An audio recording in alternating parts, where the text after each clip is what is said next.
Je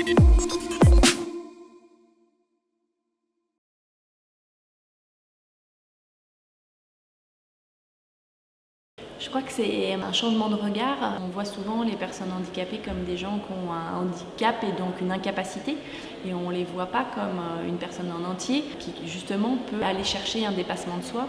Et donc de voir, je pense, des personnes handicapées, championnes paralympiques, se dépasser sur une vingtaine de sports et surtout montrer que malgré les difficultés ou malgré ne serait-ce que de voir un sauteur en hauteur sur une jambe, ça prouve qu'on peut compenser, ça prouve qu'on a encore tout un champ de possibles. Ça offre, je pense, à la société aussi une vision différente de la différence. Ce qui est important dans la diversité, c'est de ne pas se priver de talent. Et le talent n'est pas forcément là où on croit, ou en tout cas les préjugés du talent sur telle ou telle personne ou tel profil, c'est vraiment quelque chose, je pense, qui est une grosse erreur, et que c'est parce qu'on est différent qu'on arrivera à apporter des choses complémentaires pour faire avancer la roue. Je crois que les médias ont pris beaucoup de temps à comprendre que l'émotion qui pouvait passer par le sport, elle était plus forte que peut-être la difficulté qu'on pouvait avoir à justement des gens différents, des gens avec un handicap. Pendant longtemps, les médias nous ont dit c'est trop compliqué, il y a des classifications, il y a plusieurs 100 mètres pour les non-voyants, pour les personnes amputées, les personnes en fauteuil. Les gens ne vont rien comprendre. Mais je crois que si on met un peu de pédagogie, déjà on comprend que l'équité est vraiment au cœur de notre mouvement, puisqu'il faut que tout le monde ait la même chance sur la ligne de départ en fonction de ses capacités. Il ne faut pas que le handicap soit une limitation, mais juste un paramètre à prendre en compte pour aller chercher une performance.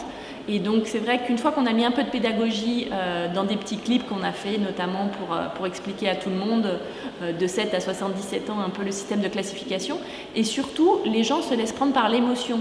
Tout à l'heure, Lilian Thuram parlait de créer du lien. Le fait que le sport, c'est aussi ça, on l'a vu dans les débats aujourd'hui, ça crée une émotion et ça crée surtout une envie de parler, une envie de partager des points de vue, des valeurs, des choses qui finalement nous rapprochent. Des fois on est d'accord, des fois on n'est pas d'accord, mais l'important c'est que dès qu'on a créé une émotion entre deux personnes, que du coup on la partage, les médias ont mis du temps. Channel 4, au moment de Londres 2012, a relevé ce défi. Ils ont fait du 24 heures sur 24 sur les Jeux paralympiques. Et je crois que du coup, derrière, les médias français se sont dit c'est possible, il y a des téléspectateurs, et on a relevé le défi. Il y a eu de la diffusion pour les Jeux d'hiver à Sochi, 105 heures pour les Jeux de Rio et 13,6 millions de téléspectateurs. Donc ce n'est pas juste une vue de notre passion personnelle et le fait qu'on soit touché par le fait qu'on ait participé à des Jeux. Je crois qu'on peut emmener tout le monde à avoir envie de partager cette émotion sportive avec les athlètes olympiques comme les athlètes paralympiques.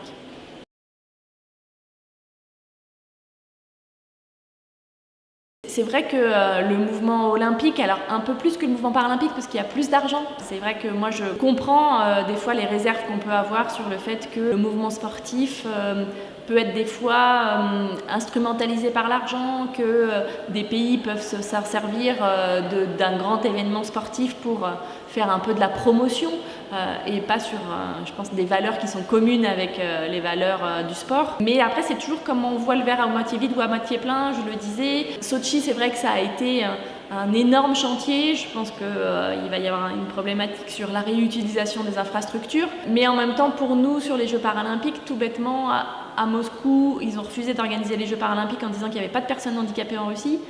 À Sochi, ils avaient une équipe paralympique hyper forte avec plus de 100 athlètes et ils avaient passé cette barrière-là de dire les personnes handicapées, elles doivent être cachées quelque part.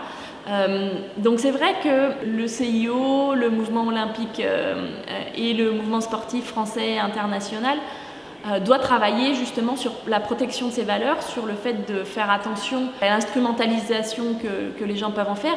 Mais en même temps, moi, pour avoir vécu le village olympique et paralympique, c'est le seul endroit au monde où on a 200 pays, 200 personnes d'âge et d'origines différentes qui partagent ce moment-là. C'est un peu le monde invité dans une ville.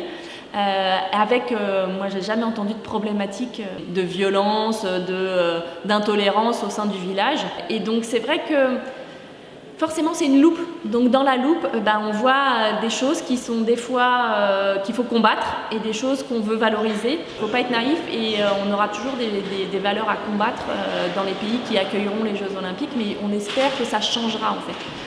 On l'a vu aussi à Pékin, la vision que les Chinois avaient sur les personnes handicapées a évolué avant et après les Jeux.